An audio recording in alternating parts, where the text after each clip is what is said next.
All right, the Seattle Seahawks are right in the thick of it. That is the free agency. Here is General Manager John Schneider. Fire away. Can you take us through the Geno decision and the trade of him and how that all kind of transpired? Sure. We made an offer to Geno, tried to extend him. It became apparent that we weren't going to be able to get a deal done. It wasn't like a very long negotiation. And so as a staff, we had to be prepared to pivot. So we had sat down with the offensive staff, and obviously the personnel guys were on it before anyway, but always having a contingency plan and having to pivot. So we had several guys we were interested in. We had the trade, and we were able to get the guy at the top of the list.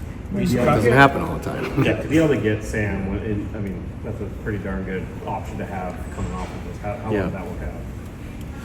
It worked out great, and having Clint with him, having the background with him, and all the connections that we have around the league, the guys that have coached him, and like Scott Fitter and Dan being with him as well in Carolina, and talking about the character and how much we studied him over the years, watching his growth.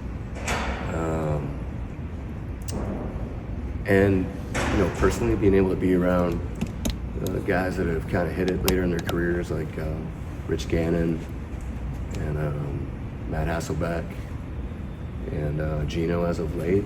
It just, you watch that progression, you watch the work ethic, the character of the person, the scheme fits, and it worked out perfect. Is that position unique that way, that you have to kind of think of, just because maybe it didn't work out for the first however many years, they could still be a different player later? Yeah, I know I've talked to you about it, but I'm not sure if I've talked about this before with other people, but not having NFL Europe has really hurt the National Football League, in my opinion.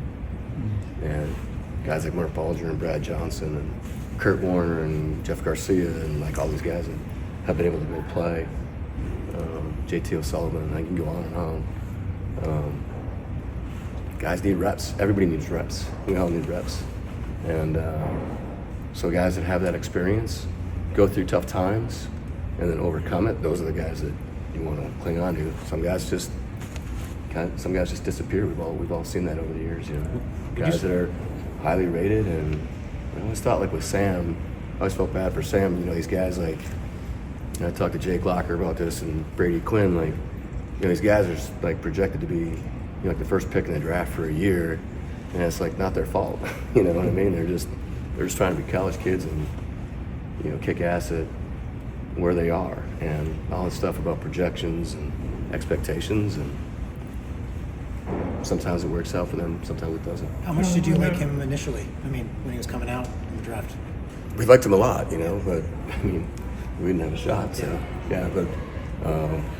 Scott Fitter was with us at the time, and he loved him, and he was the one that really spent the most amount of time with him.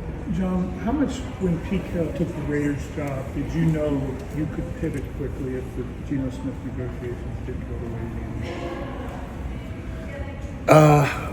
you needed? When you're at the combine, you have a ton of discussions with a lot of teams, and that's where we talk about down there, like the landscape being set up that week.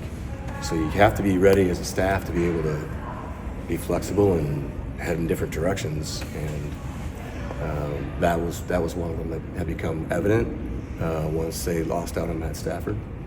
Did the DK trade request catch you guys by surprise, or how did you guys kind of handle that when it came down and get to the point where you got that trade done with it?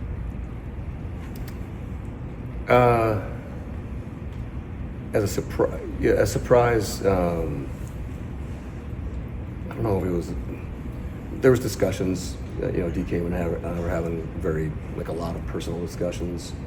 I thought we could fix it, handle it, whatever it was, and at the end of the day, it was a no, and he wanted to be traded. So we pivoted and moved forward. What kind of leader are you? We want guys that want to be here, you know what I mean? We want guys that believe in what we're doing and you'd have to ask him for one reason or another. It was he just wanted to move on, get a fresh start. What kind of leader are you getting in Sam? Authentic. Players love him, coaches love him. Everywhere he's been. You know, it's pretty cool. I actually just got off the phone with Scott Boris. You're close with that, man. He's a big time baseball agent, and we built a bond over the years. And he was telling me a story about Sam was a sophomore in college, and he gave a presentation. And Scott gave a presentation at USC, and he went through like this hour lecture, and then like he waited another hour and a half, or whatever, like in a meet and greet to like just have the one-on-one time with Scott to be able to sit down and like just take in whatever knowledge he could from him and stuff. So it's pretty cool. He was sharing that story with me. Literally just got the phone. Pretty cool. What kind of opportunity now is 5 picks in the first 3 rounds after making these trades? Yeah, it's big for us because, you know, throughout free agency, you know, you have to like, you're either in it or you're not, or you're moving around all the time. And with the draft, it's there. You kind of know what the map looks like. Now it's about figuring those guys out and knowing where you can head.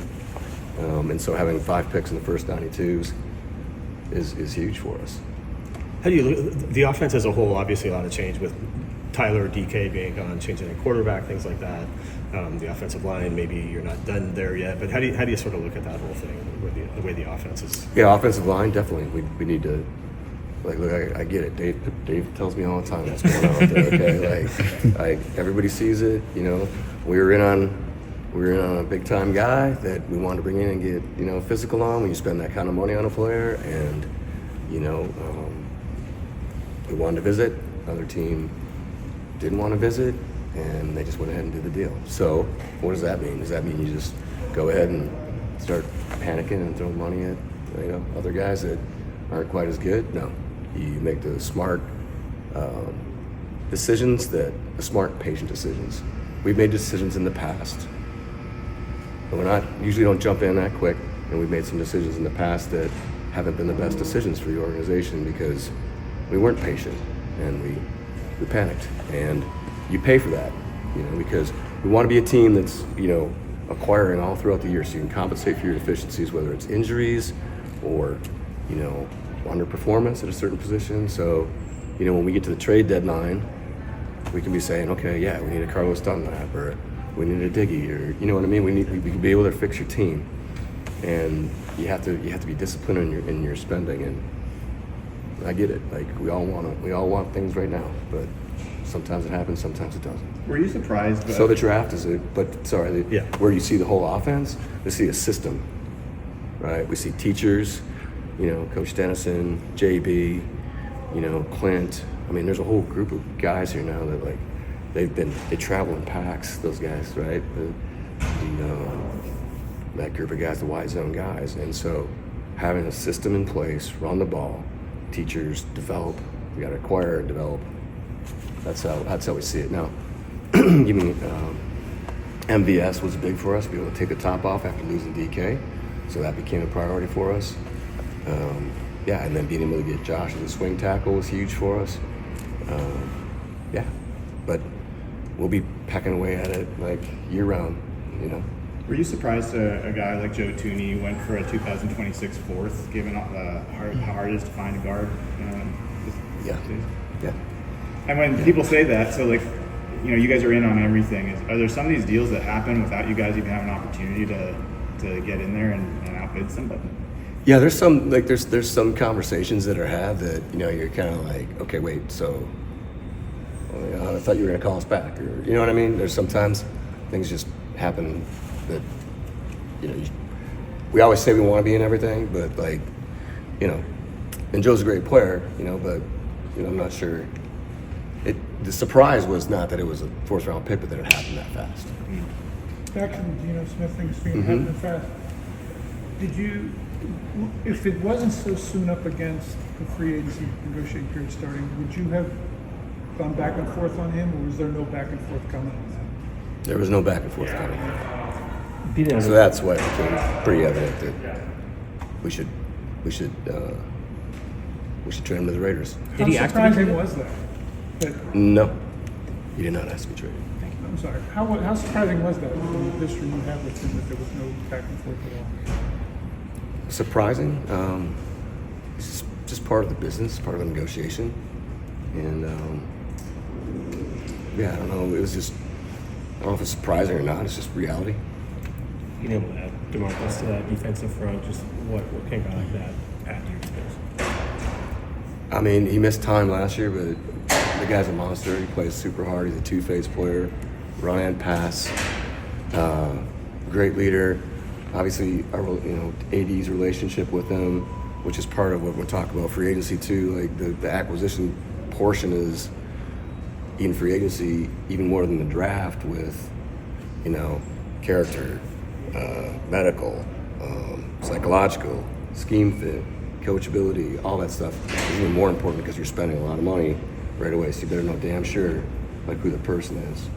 And so having AD, having Clint, two of these guys coach these guys, MVS and just and Tank they call him. I don't know if you knew that. Yeah, he's called Tank. It's a pretty cool nickname. But yeah, just to have that background. So and then you guys have seen how Mike and those guys move people around. So the scheme fit was natural.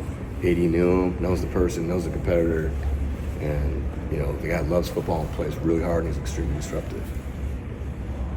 When you make these seismic moves you did, like trading Tyler, trading DK, trading Geno, kind of gives a sense that you may be rebuilding. Why is that not the case? It's competing. I mean, I know that sounds I sound like Pete right there, but it's the truth. I mean, we're competing in every aspect of what we're doing every single day, and that's just, we're not saying, this player is better than that player. We're gonna it's just all this huge piece with, salaries and, scheme fits and people wanting to be here and people not wanting to be here, and so you just have to be able to continue to pivot, and that doesn't mean that. I mean, we didn't just do that to like make those moves to just chill. Like we're going for it. We're fighting every day. John, as a I did sound competitor, exactly like Pete, right?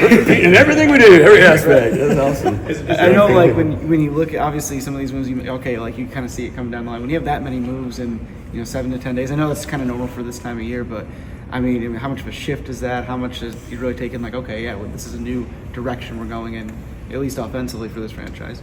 Yeah, I think Clinton, the new offensive staff, those guys were looking at me like I had 5 heads, What's going on here? We were here and we signed up when Geno was our quarterback and DK was here and Tyler was here and Tyler and I talked a long time ago. We knew what was happening there. Great, one of my all-time favorites. Obviously, like he's going to Ring of Honor. I mean, just a phenomenal. You guys know, phenomenal person. But it's just as long as we have this. Look, we like the new staff, the new offensive staff. We like the coaches. We like our young guys. We like where we're going, and they like our players. And so, being able to acquire, like the offensive lineman that JD wants is really important, and Coach Dennison and those guys developing people, and then and Clint and the other guys on the staff with like MVS, how important he was to compensate for DK's loss. I mean it seems like a lot, but we have a long way to go. We're not playing games tomorrow. We want to have ourselves in a situation where if people have to make some of those decisions on their teams, that we're ready to respond. John, how much do you? I get it with the offensive line, getting back to the offensive line stuff with with Dave's talking about with the fan. I get that. Like I have empathy for that big time. But I think people would rather have us win games than not being able to acquire people at the appropriate times throughout the season. And be able to respond to a cap casualty guy later on, during the summer or at the trade deadline or whatever. How much do you relish this time? You just had this happen with Geno and DK. I'm curious if there's things that you're thinking about how you change and how to engage with the rest of the roster, make sure those relationships are strong, make sure that people have the right message about what's going on here. Any reflections? And I know it's right away that this has just happened. Well, I think our support staff, Mo Kelly, Soup, Sam Ramsden, Strick, Dave and his staff. I mean, I love our people, and our people do a great job. So, yeah, I mean, we're talking all the time about, is there something we did? Is there something, But at the end of the day, it's not that. It's just purely business on their end, in my opinion. And you have to look at it like that. You can't look at. We all take it personally, you know. I do, but you can't initially. But you can't. You know, it's like, hey, we gotta keep moving forward here. And you know, if we sit there and wallow in our feelings, then we're not going to be doing what's best for the organization. And that's what our job is. What's best for the organization, what's best for Jody and the fans, like every single day. John, in that Last question. Was Pete lobbying for Geno on the plane to the combine? You know? No, not at that point. I think they thought they were getting Matthew Stafford at that point, probably. All right. Thanks, John. Okay, John. all right, guys. Have a good evening. All right, so you heard some clips from the John Schneider interview, and he met with all of us, the beat writers, in the hallway there. And look, so takeaways. He talked about familiarity. He talked about players that have gone through adversity. He talked about players that have been around and that have the right attitude, have the right maturity, as kind of the theme when they were searching these free agency. And again, I also think he talked about familiarity, and I mean in terms of the players they picked up. DeMarcus Lawrence was with Aiden, and Scatling was with the Ravens, but more so Darnold had they knew about him. They've always wanted him. So it was really about familiarity with these players and their kind of player. So we just have to go see just how this all works out. But the Seahawks have a theme. They have they have a check box, if you will, in terms of the kind of player they want, and they're going about that business. From the VMAC and Renton, I'm Vita Mara Iri for the CascadiaSports.net.